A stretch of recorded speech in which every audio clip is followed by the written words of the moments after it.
Imagine waking up in the morning 5:30 as you are met by the eyes of that one person you despise the most as he smiles and says, "Rise and shine." Accustomed to his habitual daily ritual, I save myself the time, avoiding the lies disguised behind his iris and simply meeting him with closed eyelids, denying him the vaguest notion of regard, the slightest inkling of concern, yet his tears begin trickling as he yearns for my help, yelps his all too familiar screech of desperation as he beseeches my support, pleads his pleas of agony, please, I need you. And it is in the sincerity of his voice that my soul leaves me no choice but to respond. I ignore the sensation of guile that pervades within me from my head to my toes and open an ear of sympathy all the while. My eyes remain closed. But please, by no means should you feel tenderheartedness for his plight. You see, he constructs the exact same sob story every solitary night and rehearses it until I wake. The poignancy of his contentions are backed by the buoyancy of his intentions. He is a master of duplicity. He lost his morality long ago and uses me simply for formality in his newfound publicity in which he so happily basks and asks me to fulfill the task of serving as his mask. I cloak the blemishes of his faith as it wavers and he returns the favor by stabbing me in the back. I conceal his zeal for extravagance and luxury with a pastoral array, hide the weeds that have grown on the seeds of his creed with a floral bouquet, all in order to maintain civilian oblivion to his moral decay. But today is the day I stop the charade. Today is the day I rain on his parade. From this point forward, I abscond from the bonds that make him so fond of my facade. I renounce any ounce of the illusion that caused the confusion that is his mirage. I will no longer be the gauze on his flaws. Why?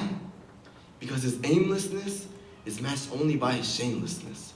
Because he acknowledges his faults and still persists, has the words of God embedded in his brain yet still resists, these words that provide the cure and answer to the cancer that is his apathy, these words that provide the urge to purge his soul of misdeeds, the surge to converge on his creed and diverge every adulterated part, these words that have yet to penetrate the calloused walls of his calloused heart.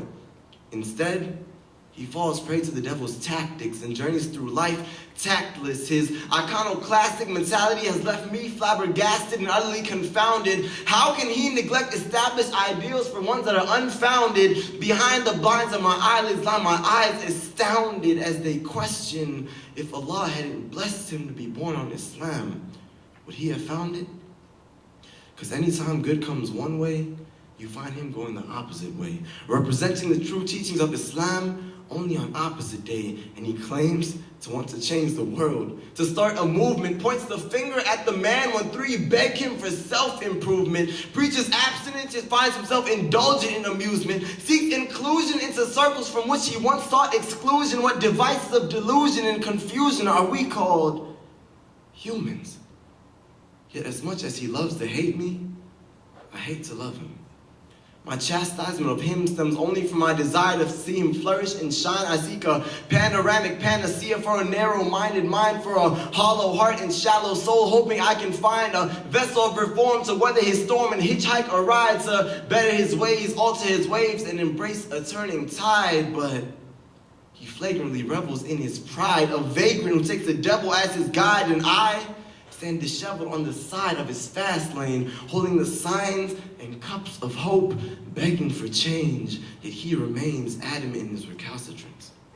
He can't shake the glow of the limelight, reassuring me that he'll change when the time's right, and I find that he's beyond conceited. I feel that I've exhausted my every effort until all my energy's depleted, but they say if you can't beat them, join them, but who do you join when you're self-defeated?